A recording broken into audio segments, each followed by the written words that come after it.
Join us on the journey as we get into quite the sticky situation. And we sunk this massive thing today.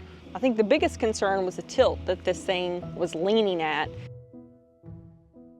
and a windy situation. Get inside, get inside. I can't hold it anymore. Come along as we reminisce a bit in our hometown. You know why I brought you to this old rundown building? Yes, I do. And show off a unique feature from our childhood. Yeah. I found something that neither of us knew was here when we lived here, back to which we came.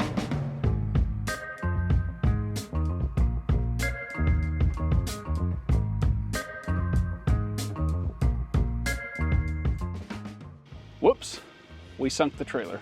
This is not the first time I've had an RV stuck, but it's the first time I've had one stuck on video, and we sunk this massive thing today.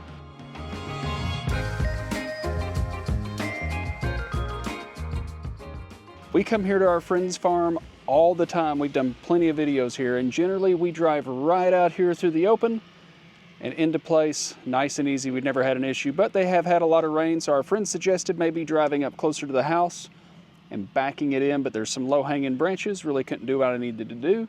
So we had the bright idea to back it right down the driveway, which is cool. But because of the angles we were at and how wet the ground was, we couldn't successfully get it where we needed to go, which left us in a position to need to drive just this far up to where I could get the trailer straight and take it down the driveway. And that's where we buried the truck, sunk the trailer nearly to the rear jack, and ultimately we were able to make it all work by putting some 2x6s under the rear jack to support it, also under the front, got the weight off the trailer. I think the biggest concern was the tilt that this thing was leaning at. One, we couldn't shift too much without putting too much pressure on the hitch of the truck, and that be an issue. But we also couldn't come off of it too much without getting that major extreme tilt, and the concern was it will fall. Now, I think the light pole would have stopped it, so there's that consolation. Because of these wonderful Nexen tires that Ram puts on their truck, and by wonderful, I mean awful. I can't wait to wear these tires out so I can get better tires. These things are terrible. 2-wheel drive, 4 high, 4 low, nothing was moving it. So once we got the weight off of it and got everything supported, we were at a pretty difficult twist. I had my buddy hook up his Kubota diesel side-by-side thing, and all I needed was just a little tug to get to some dry ground and go make a turnaround. It'll dry out in a couple of days and we'll reposition the trailer. But big shout to Lippert Ground Control 3.0, because even though this thing was sitting at quite an excessive tilt, it auto-leveled on the first shot. So we're here for a few days, and then we're gonna move over there for a few days.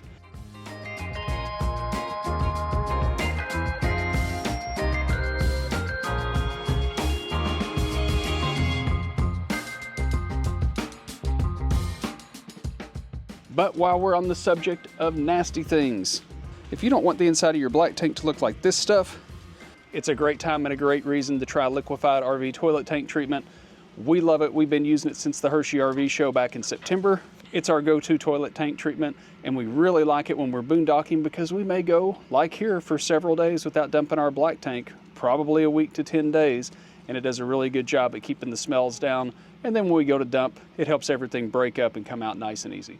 It's coming on camping season, and I know a lot of people are thinking about buying and trading and upgrading, or maybe you're getting your first camper. So don't forget to head on over to liquefiedrv.com and get yourself entered to win an awesome Alliance Delta travel trailer and pick up some great products while you're there. I'm glad that it worked out. What's our friends say? Rednecks will always find a way.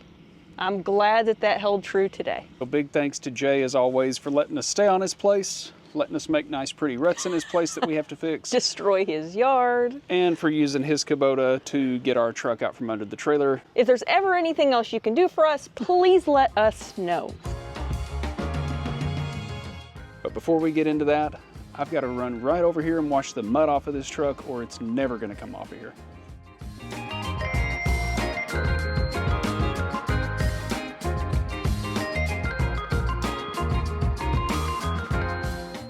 We are back home, and we came a little bit north of that area to a place where we lived for, what, 5-7 years? Yeah. which isn't 20 minutes from our former hometown. Home. Yeah.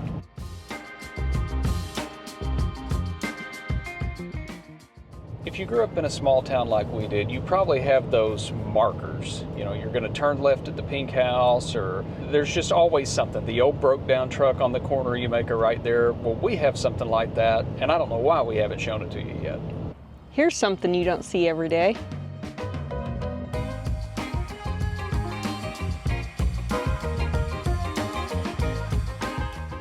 This silo is located on Bell Point Ranch. I think technically this is Lavaca, Arkansas. It's placed right here in a main intersection of several towns. Painted in 1975. The owner here on an Angus ranch decided the silo kind of looks like a beer can. Now, why did the family want Budweiser on the silo?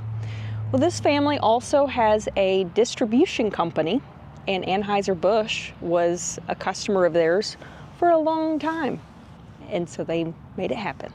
Had a gentleman come, he did some research for several weeks, figured out some scaffolding, and painted it.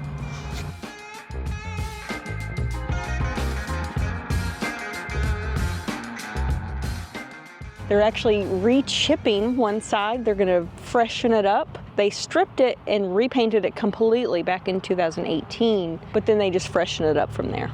The silo tells us that if this thing were full of beer, it would contain 8,734,902 fluid ounces. The funny thing about this is, it's in a dry county. Totally dry county, has been forever, probably always will be. You got to drive about 30 minutes that way to get any alcohol whatsoever. But my favorite point of reference for this is when we lived just down the road. I used to ride my bike out here after work when I was younger and in a whole lot better shape than I am in now. I would go to the gym in the morning, and then after work I would ride from my house down to the stoplight by the beer can and right back. And that was right about 10 miles, so it was a pretty good little bike ride.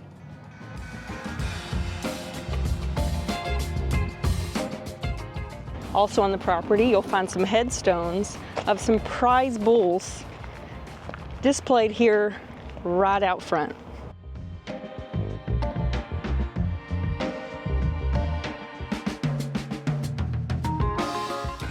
I wanted to put the drone in the air and get you guys a drone shot because I wanted a drone shot. But there's a military base very close by, and DJI let me know really quick as soon as I started the drone I was not authorized to fly here. He's going to the beer can. I never looked that cool doing it though. I love to ride a bike, but the shirt and the shorts and that, I can't. And honestly, it's hard for Angela to talk me into wearing a helmet, to be honest. I don't know, those padded shorts, I could get into that for me. I could just wear them under my clothes and give me a little extra padding. That's not the point.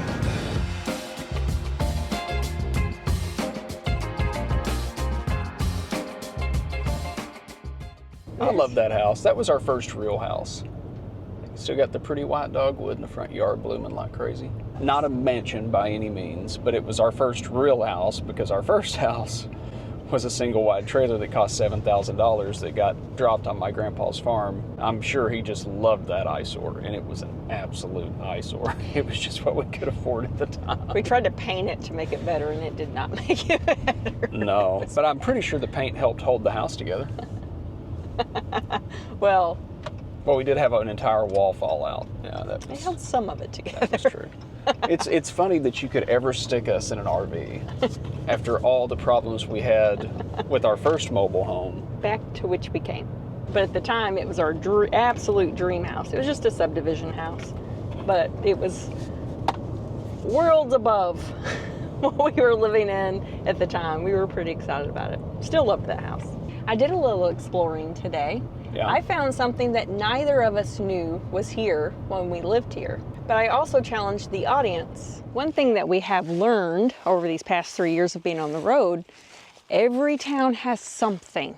Maybe it's a little museum or a special unique restaurant. We don't do very well in our own home state and hometown. So we really tried to do that when we were in Central Arkansas.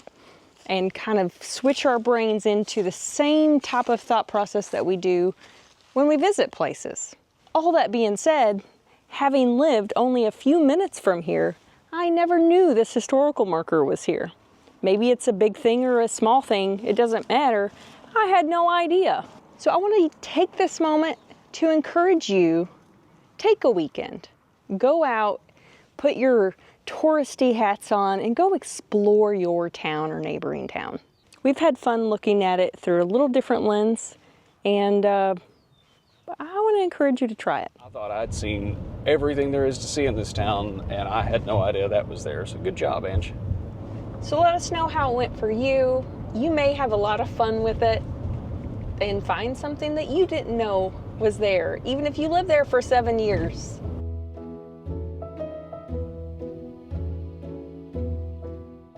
This is what we used to call the bumblebee meadow. My great-grandfather had it, and we would bale hay out here. I remember vividly my dad getting stung so many times, he just laid in bed for like 2 days. That's the bumblebee meadow. I remember that now. But it always made good hay. We're going down a dirt road. The truck's gonna get so dirty. This is where I actually grew up from probably 4th grade on, not here specifically, but on this road. When I was 16, I'd wash my truck like 4 times a week. You just couldn't keep anything clean. See, he's been like this for a long time. Yeah, Angela, you had your wreck here too. Let's see if we can find the tree. I did all that work on that old car to get it going for you, and it met its untimely demise somewhere in this region here. Well, envision that you've worked and worked and worked to put up hundreds of round bales of hay down here in this little clearing in the valley out here. Those trailers were always overweight, always. We didn't think about tire pressure, we didn't think about the Catskills. We just pulled all the round bales of hay out of there and out of there and took them up that hill. This is what used to be called Beer Can Hill. You can just use your imagination as there's a high school 1.5 miles from here, and used to there was no houses on this side, and it was totally isolated for the high school kids. But this was all dirt road back then. And in the summertime, we would legitimately see tarantulas running across the dirt road.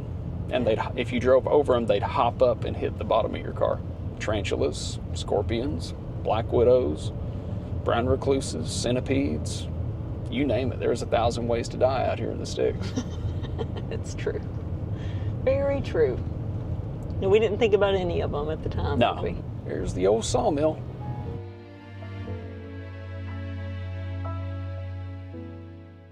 You know why I brought you to this old rundown building? Yes, I do.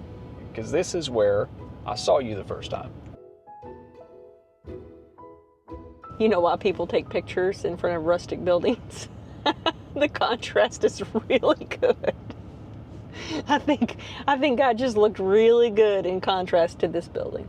Angela was in her friend's car parked right there at the end of the deck. And I think I brought a bag of chicken feed out to your friend for her parents. You guys stopped on the way home from school. We met, and I knew right there. But this is the Old Town Feed Store. I still farm work too, but if I wasn't working on the farm or at school, I was usually right here.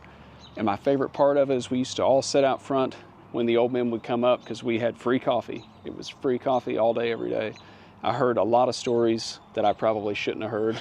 A train used to run back behind the store. That was way before my time. But we used to get a 53-foot trailer load of feed. In the wintertime, we'd get one every couple of days. And I'd use a 2-wheel dolly and stack them 10 high. And I'd spend however long unloading trucks. And then we'd sell it, and we'd back trucks up to the dock here, and we'd load pickups. I think we're trespassing. Yeah. Are you a pasture? Because I can't get enough of you.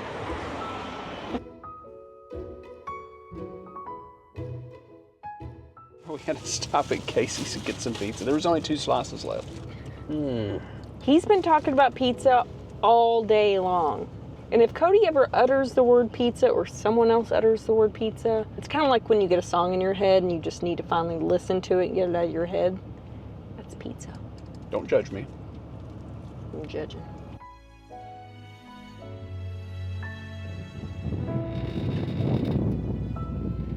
The weather's been okay. It's getting a little toasty today, a little warm inside the rig, but we're toughing it out. So what we've been doing for our power, we've just been running our house, all of our 12-volt systems. So our lights, our fans, our heater, our water pump, all that good stuff has been running off of the battery. and I'm letting Opus take care of all of my household 110 stuff. So like the microwave, the plug-ins, the TV, charging computers, laptops, all that good stuff. Opus is taking care of that for us, which is great. The one thing I wanted to make sure and remember on this is to shut off my battery converter so the Opus isn't trying to charge my 12-volt lithium battery while the solar panel's taking care of that. It's a pretty good tactic. It works out really well. So we just ran our extension cord from here right over here to the Opus, and it's been rocking and rolling. It does have a 30 amp plug, but I'm not running AC right now, so we're just running a household extension cord. And to take care of our Opus during the day, we have our Opus foldable solar panel.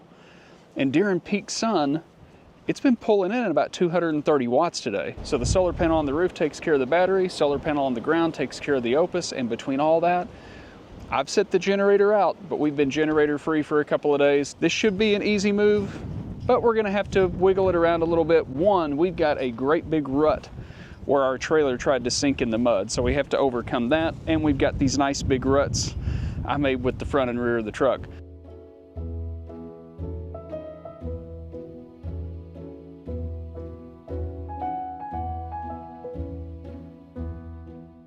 It's travel day, and I think this is gonna be our shortest travel day ever.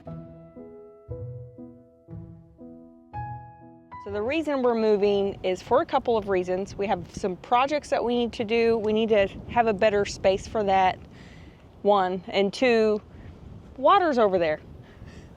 So it'd just be much easier for us just to move everything over there.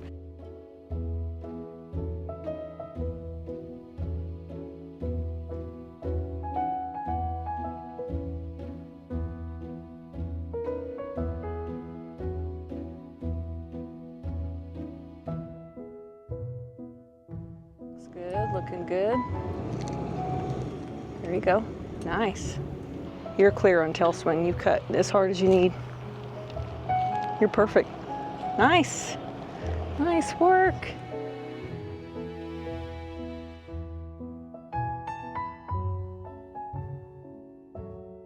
A big travel day. Oh, you did so good. Good job, puppies.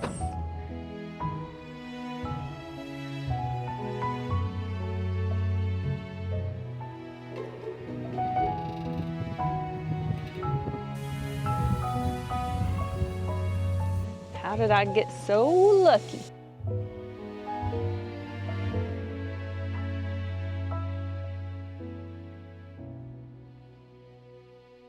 I just wanted to take a second and say thank you to the people that commented on our last dry camping video about the Starlink sleep schedule. That is something that does drain our battery down when we're dry camping, which we're doing here in Arkansas.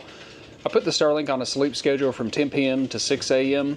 It works. It shuts itself off, it turns itself back on, and during that time, that's 45 to 60 watts of power that's not coming off the battery. That's been working out great. We've ran the generator very little this week, so big thanks to you guys for dropping that in the comments for me.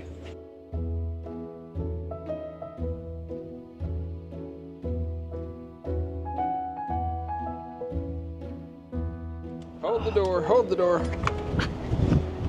Goodness. Don't get blown away, puppies. The dogs may get blown away. This is absolutely crazy. We're talking about like 40 mile an hour sustained and 60 gust. Luckily, it's kind of all blowing to the north, so it's hitting the camper from the front instead of the broadside. Otherwise, I'd probably be kind of concerned, but I came out just to tie a few things down. I think we're just gonna hunker down inside and watch the wind blow.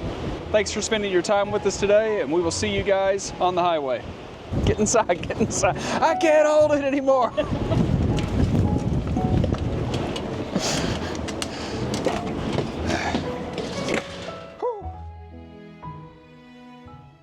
And it's our go-to toilet trick. Keeps everything moving nice and nice. So don't forget, liquifiedrv.com. Is that the right address? Hi, Sissy. Hi, Arliss. That this thing was at. The owner at the time, an Angus farmer. But there is a military base military base. There's our old house. This one's our old house. Oh, yeah. So you know that I came and did laundry and did a bunch of errands It's today? your best day ever. It's your favorite thing. It's her favorite. Did you guys know that it's her favorite thing? Let her know in the comments if laundry. Let him know in the comments. Let her know in the comments if laundry is your favorite thing too. Plus, rain's coming. So we're either going to, there's that donkey again. That's the honkin' donkey, The if you guys can hear it. We've had fun. We've had fun looking at it. Thanks for joining us and spending your time with us today, and we'll see you guys. Why are we even standing outside in this? Let's go in. Go up. My eyes, cover the lens, cover the lens.